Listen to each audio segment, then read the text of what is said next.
AMERI. Album Latin 2024. Duki. If you stand in front of your achievement and use it as a mirror, you will see yourself facing immensity, Duki tells Apple Music. Those moments force you to look inward. That is where one finds the greatness to overcome obstacles. During almost a decade-long career, Mauro Ezequiel Lombardo has adopted this mantra to make immensity his ambition, and he is no longer the same Duki he used to be. He certainly outgrew the Duki of the El Quinto Escalón rap battles and auto-tune anthems. Even if he still maintains that essence, he has matured and aims at something else. After a long time of rapping and getting to know myself, now there is a newfound security, he says. For example, in the past, I didn't like to record without the auto-tune. Now, I've made the habit of not resorting to it and took on singing lessons. This is how he lands on AMERI, his fourth studio album.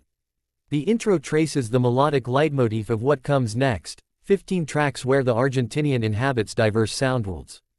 Once again, I am falling in love with making music, wanting to take over the world, but I am also trying to apply all the knowledge that I have acquired so far, he says.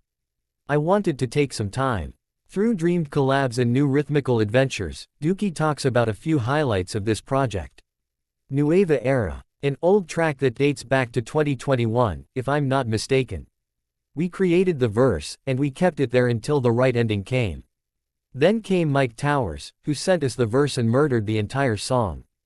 It was lacking a chorus, so I went to the studio, and Emilia happened to be there. She immediately came up with a fabulous melody, so I saved it for the chorus. The result was amazing, and it was a great kickstart for the album. This is an extremely potent song, as well as a long-awaited collab, so it fitted perfectly in the puzzle.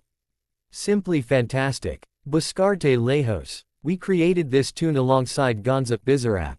Its rhythm evokes native Argentinian sounds and folklore, especially in the triplets. Oftentimes in rap, we are keen on showing our skills, throwing bars, and being competitively technical. So, what makes this song different is that I didn't mean to do any of that. I just focused on making a beautiful song. It is also a little autobiographical, because it tells the story of how I met the woman I currently love. It has also got what Biza simply masters, the art of mixing the organic, or analog, and the digital. My initial intention was to create a chacarera, an Argentinian folk dance. However, I wouldn't be able to accurately describe what it really is, although we somewhat picked the genre up, particularly as far as tempo goes, which, by the way, is incredible. Cine. This is a very Argentinian-like Detroit, although its entire structure is much more cynical and includes more laughter and flow instead of harsh and direct bars. However, the sound remains full Detroit.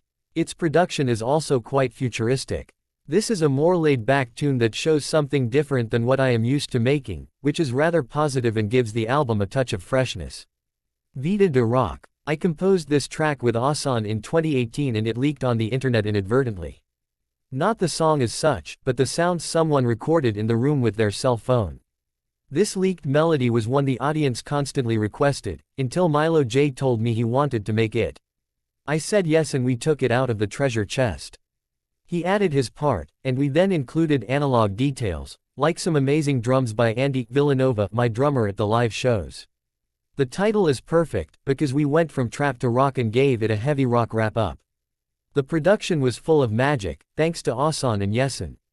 Shui Shan. Milo J got involved, too, and this is what is great about him, that he produces, raps, sings. He simply does it all. Borrow. This is the oldest song on the album, made in 2021. It consists of a drumless track resulting from a sample of Borrow Tal Vez by Luis Alberto Spinetta, one of the best composers in Argentina, both musically and lyrically. Borrow is quite autobiographical and beautiful. This is the first time I worked without a drum set. The track has got its own sound, life, and mysticism, as well as a lovely narrative that builds up. As for the sample, I am lucky enough to be close to Spinetta's family.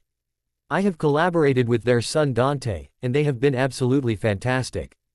They were very proud of how we made use of it. The song has a spectacular power and vitality, even with the crickets that he recorded in the forest, and that we sampled too.